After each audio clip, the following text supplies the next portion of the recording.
I always say that if you're shopping for an EV, the best thing to do is to purchase a used EV.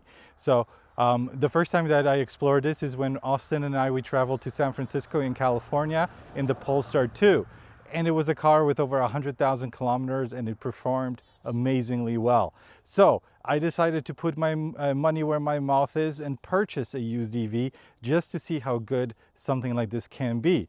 So if you haven't figured this out yet, the car that I bought is right behind me. We decided to go for a 2021 Tesla Model Y long range. So this is the car.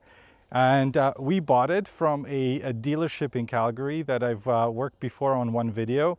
And they specialize only in electric vehicles. So if you guys are shopping for an EV, definitely I would suggest looking into getting something from them because they only sell EVs. They specialize in EV sales, and I'll leave their details in the description. They didn't give me a discount or anything to say that they're good. I just like them because they're very professional and they know what they're doing when they're selling EVs. So we bought that there in Calgary and we drove it up to our home outside of Edmonton about 2 weeks ago. So finally time to introduce the car to you guys, because after years of driving our Kia Soul EV, we have something new to show you and new videos to make. But don't worry, the Kia is not going away. It is going to stay within our family forever because I want my son Austin to drive the very first car that he ever drives will be electric. So that will be his car when he's ready to go to university and drive to school every day. But anyways, let's go and take a closer look at what we got as a pretty good, I would say, used EV. So why the 2021 Tesla Model Y long range? Well, there is basically 4 reasons why I chose this car over other options that I had. First, I wanted to get something that had long range, which this one does. Second, battery preconditioning was very important for me. I needed to work all the time, especially in the winter when it does get cold here and very, very cold in northern Alberta. So to make sure that charging happens quick, we need a car with good battery preconditioning. The next one was software. Things like camp mode were important for us, and since I've tested this before, I really like it. We do go camping in the summer, so this is nice to have. And finally, we were also thinking about towing, doing some videos next summer, doing camping trips with a trailer, so that was a consideration too. And finally, supercharger network, being able to also charge on third-party stations, all combined makes it easy to road trip this vehicle in Alberta that has very limited charging infrastructure compared to other places in Canada. I don't think I have to introduce anybody to the Tesla Model Y. Plenty of videos out there. So if you're looking to get a comprehensive overview of this car, lots of other videos on YouTube that you can watch. But I just wanted to kind of highlight a few things that I did after taking delivery of this car that might be useful for some new owners who are also getting a Tesla Model Y used one or a new one. But like I said, I prefer used EVs just because the depreciation on brand new vehicles is just crazy these days. So anyways, let's have a look at this one that we purchased and see some of the upgrades that I made after taking delivery. So the first thing I did was I tinted the front windows. That would be the driver's side and passenger side front windows just to match the back. They're a little bit brighter on the camera, but the guy at the shop says we did the same kind of percentage on both, so they match, but not sure why the front is always a bit lighter than the back. If you guys know, feel free to let me know. So that was the first thing that I did, was I tinted the front windows because I think it just looks better when it's kind of uniform. And with the black wheels and the red paint and the blackout, it looks pretty good. I really like this red paint on Tesla. I did an XPEL windshield protection film. So I live in Alberta, and as you probably watched from my other videos, my Kia Soul EV has a cracked windshield. So I just don't want to buy windshields if I don't have to. So I started reading about windshield protection, and XPEL came up as the best brand to use for you know, the windshield protection film.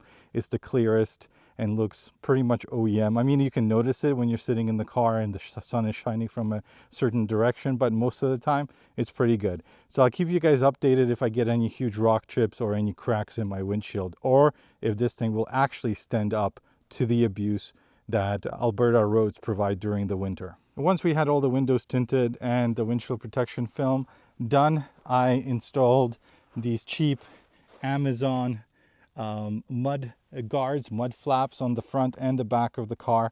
Again, I live in Alberta. We kick up a lot of rocks during the winter. So if I can protect the car as much as I can from any chips and any rocks, I will do so.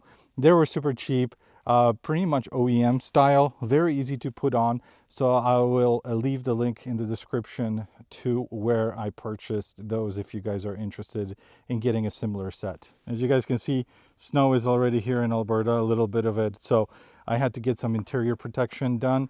So again, without trying to break the bank, I went on Amazon and got these interior rubber mats that fit the Model Y. Pretty good. So it comes with one here for the cargo area, comes one with for the sub trunk here, and then the interior ones as well. I'll show you guys that in a second. It covers the whole space, which is not bad, and it fits pretty well. I mean, they're not 3D matte level of precision, but they also don't cost a few $100s. These were on sale for about 79 Canadian, so quite good for the price. Fitment is pretty decent. I mean, it covers most of what I needed to cover, and they're easy to take out to clean if needed, which they look like they need. So yeah, that's pretty good. And then the only other interior thing that I did was to put on some Spigen protection film for the screen, and it's matte, so there's no reflections. I really hate the reflections that you get on these Tesla screens when you're driving and the sun is in the right direction. It's really not good for driving, very distracting. So I got the Spigen one. It has the best reviews. I've used their products for many years, so decided to get that one. Again, I'll put the links for the mats as well as for the Spigen in the description if you guys are looking to get something similar. And the front has a lot of protection as well with the included set, so you get everything, interior, the back, cargo area, and now of course the front as well. So, and then finally I got some Bosch windshield wipers installed. I've used these on other cars in the past and they worked really well. So as soon as I got it, I switched out whatever was on there for these Bosch ones. Again, I'll put a link in the description for these if you're looking to get something similar. And I got the 20-inch for the driver's side, for the passenger side, which 19 I think is the recommended. I could be wrong. If I am, I'll put up a little note here, but I think I'm right. It's a 20-inch, and it covers a little bit more of the windshield when it wipes. So that's also good. So I decided to go for the bigger option. So there you go. From delivery, we've had 2 weeks, and I did a little bit to the car. Still planning to do a few other things. One of the first things that I want to do is to get the sexy knob for it, just because I want to tune my autopilot so that when I change lanes, it just stays on. I don't have to redo it, and a few other things. But that's the next one. Definitely, I'm going to try to get that sexy knob set up as soon as possible. So there you go. That is my 2021 used Tesla Model Y long range. And like I said at the beginning of the video, I'm a huge proponent of buying secondhand, just so that you don't have to deal with that initial depreciation that happens when you purchase a car, especially an EV. And if you must go and purchase a brand new EV, go and lease it. I would say that's a much better option if you're going new. But again, I'm a huge proponent of going used, and you know, this is a good deal. It's good value. The things that you get in a Tesla, I don't have to advertise. You have the supercharger network. You can charge on any other third-party sites if you need to. You have amazing route planning, good efficiency, and all of that stuff. So I don't have to advertise what a Tesla is and how good it is. And for used money right now, they're super good value. So if you're looking for a car, and especially an EV, always look secondhand. look at some of the options for Teslas. Even now, I think some of the Highland Model 3s and Juniper Model Ys, the refreshed ones, are on sale used in some markets. So there's always an option to purchase one of those where you don't get that initial depreciation hit when you purchase something new. Okay, so that's it. Quick little video just to show you the new wheels. I'm going to have a lot of videos coming up. The next one is I want to test the battery degradation of this car because the mileage is over 100,000. So let's see what the battery is doing and how well it works. And then some other videos will be coming up. Obviously, I live in Alberta. It's going to be really cold this winter, so lots of winter testing. But let me know in the comments below what tests or videos you would like to see with this car.